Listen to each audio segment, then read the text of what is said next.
Morning. I thought I'd show you first what it looks like in my garden. Yes, it's lovely and snowy, and it's going to snow all day. This is weather that me and my family absolutely love. We're hoping to go sledging later on today, or at least have a walk in the snow. We really like this weather. I hope you do too. So, it seems that today would be the best day for us to do this story, wouldn't it? Here I have a snowman on the background. I wonder if you can guess which story it is we're going to do today. Shall we start by saying the rhyme?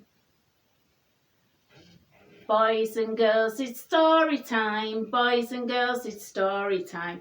Boys and girls, it's story time, so listen very carefully. Fold your arms and cross your legs. Fold your arms and cross your legs. Fold your arms and cross your legs and listen very carefully. Okay, shall we do the magic box rhyme? Can you remember it? It goes like this. Magic box, look and see, is there a story hiding in the box for me? Well, there are some things in this box. Shall we get them out and have a look? See what we've got? Well, first of all, we've got some snowballs. We're hoping to have a bit of a snowball fight later on, me and my family. Some of us get a bit excited though. Okay, we've got an animal that loves the snow. It's a reindeer. He's got a red nose, he's probably Rudolph.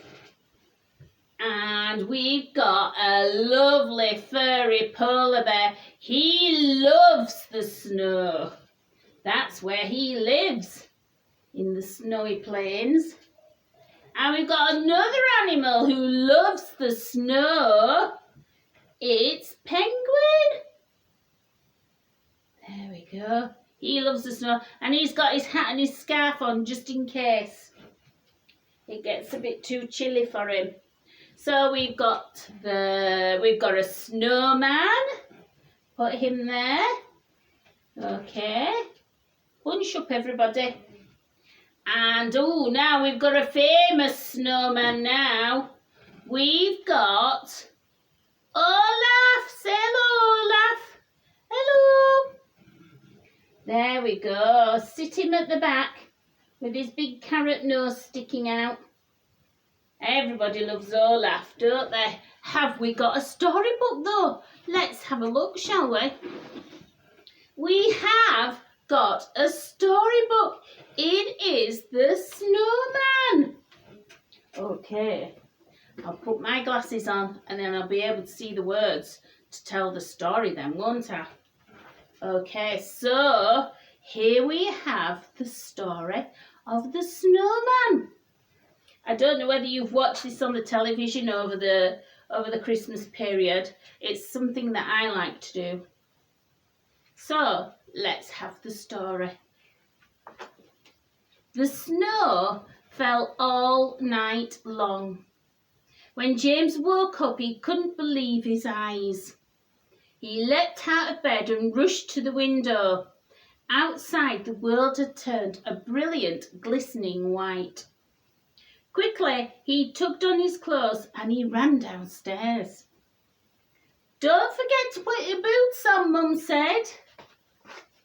James had never seen so much snow. He played for hours, stamping up and down in the garden.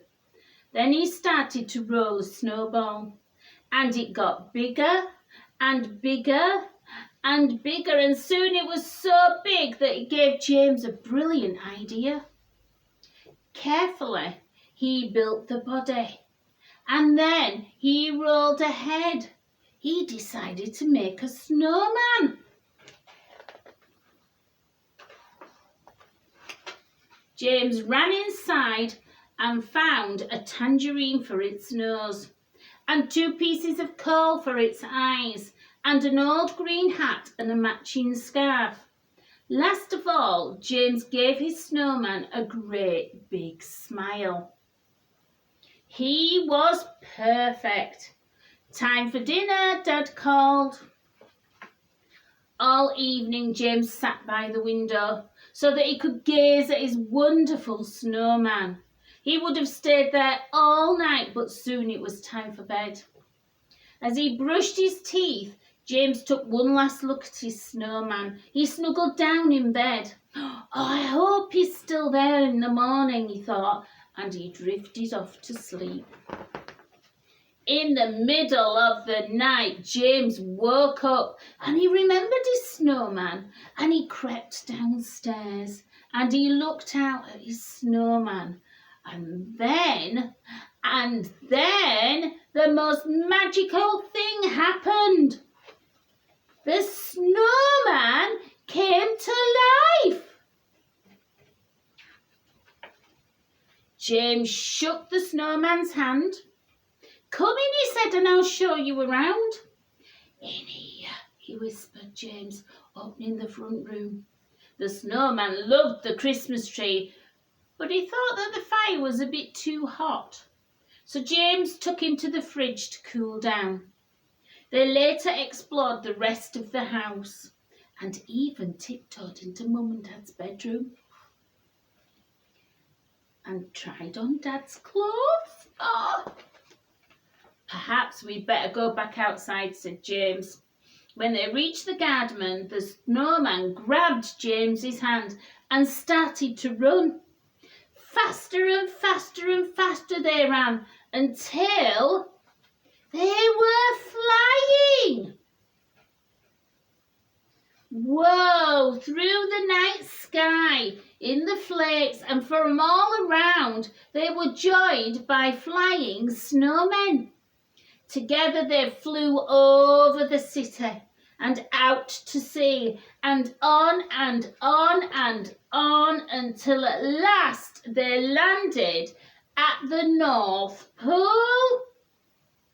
The snowman led James through the trees towards a clearing. James couldn't believe his eyes.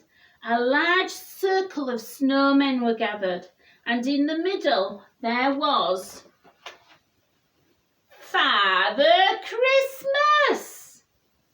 Just in time, smiled Father Christmas. The party's about to start.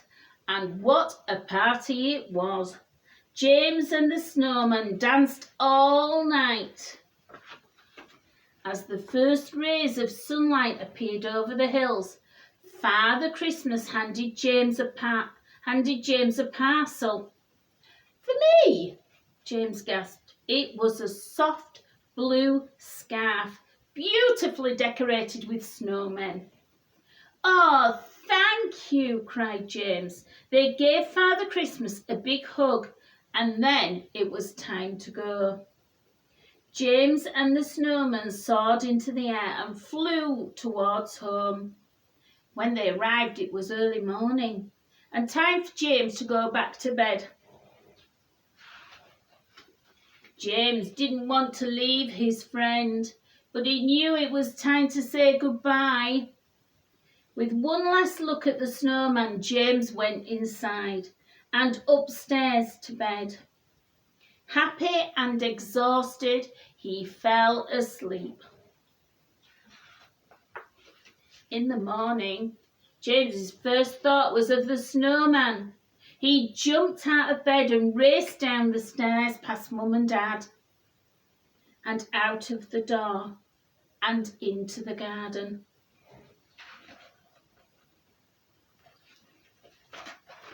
But the snowman had gone. Now, I don't know how long our snow's going to last. I don't know if it's going to come to an end and then it'll all melt away tomorrow. I hope not. I hope we get some days where we can have a lovely crisp walk in it and a lovely frosty walk. But you never know with snow. It's that kind of thing.